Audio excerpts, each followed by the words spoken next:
quickly. And I'm going to fill you full of information.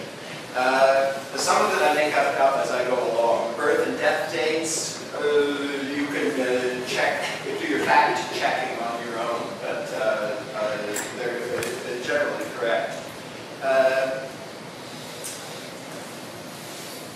The technology, of course, we're still somewhat in the dark ages. We're going to turn out the lights and the slideshow. We'll project them as large as we can, but for those of you who really want to see what's going on, don't be shy about sitting in the front row. I'm going to be taking up a position here to do the speaking. I hope you'll all be able to hear me quite well enough. But we've got a vote of one. That being the case, without further ado, let's go on and have a look at Victoria and how the artists have seen it.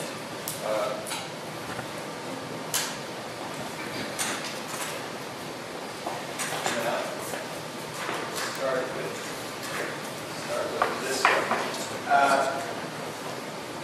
I would be remiss if I didn't begin with the first name.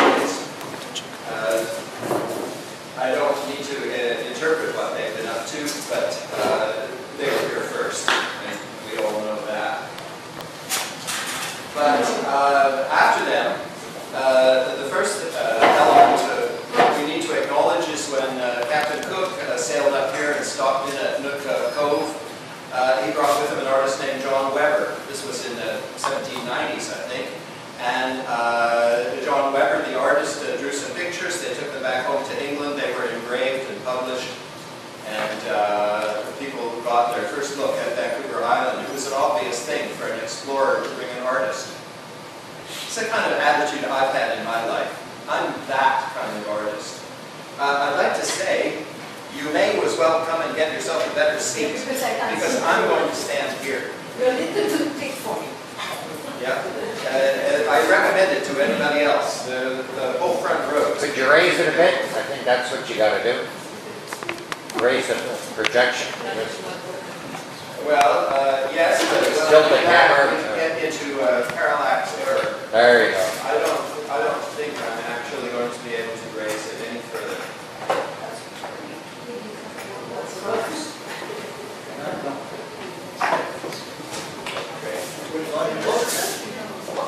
Here.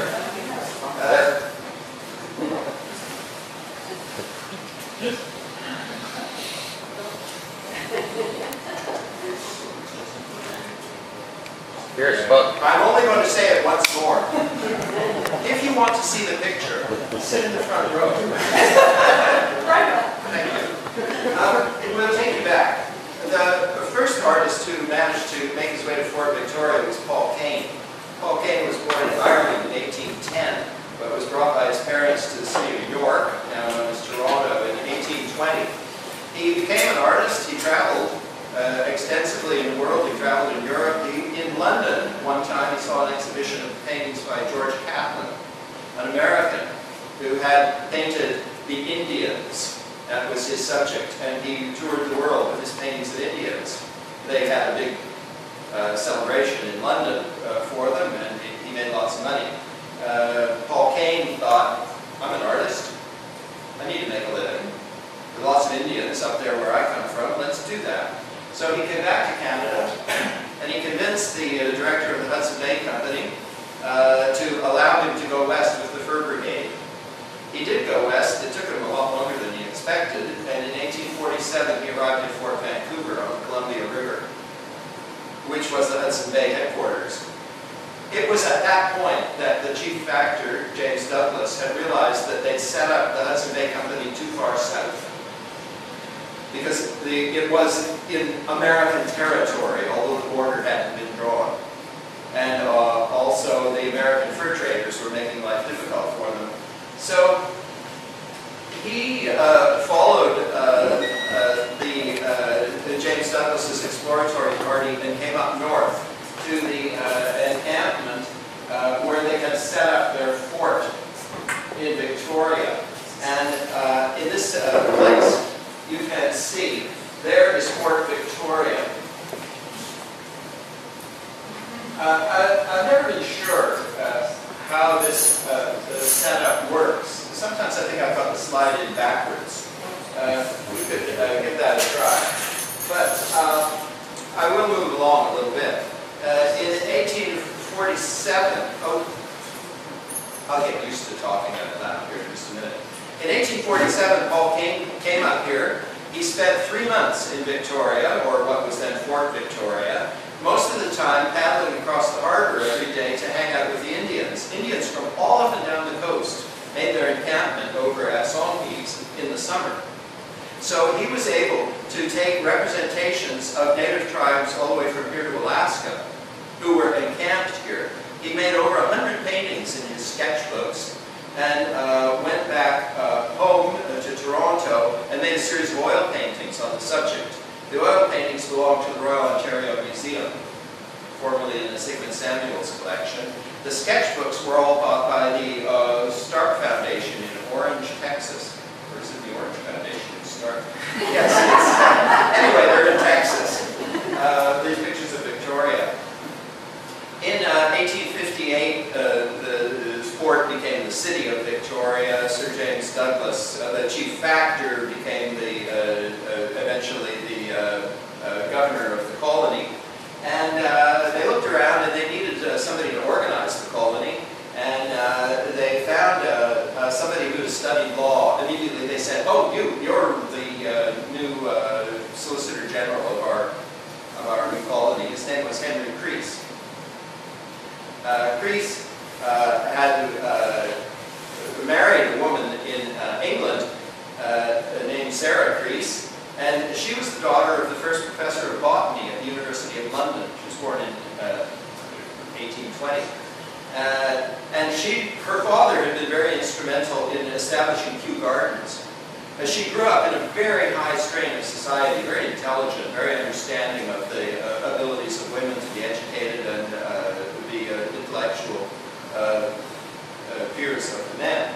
Anyway, she married a lawyer. They had 3 children, but he did something or other wrong legally. I think he sold some property he didn't actually own, and whether he was disbarred or took off the head of the law, I don't know. But he ended up here in Fort Victoria. And he wrote back to his wife and said, "Great place, by the way, I'm the Solicitor General." So she packed up the 3 children and sailed. They left in September of 1859, and they had to sail around Cape Horn. I mean, there was no Panama Canal, there was no railway. They sailed around there. They arrived in February 1860. What is it got? September, October, November, December, January, February, with 3 children, 2 little ones and an infant on shipboard. Good grief. So when she arrived in Victoria, the first thing she did, as any sensible woman did, there was no place for them to live. There was no house to rent.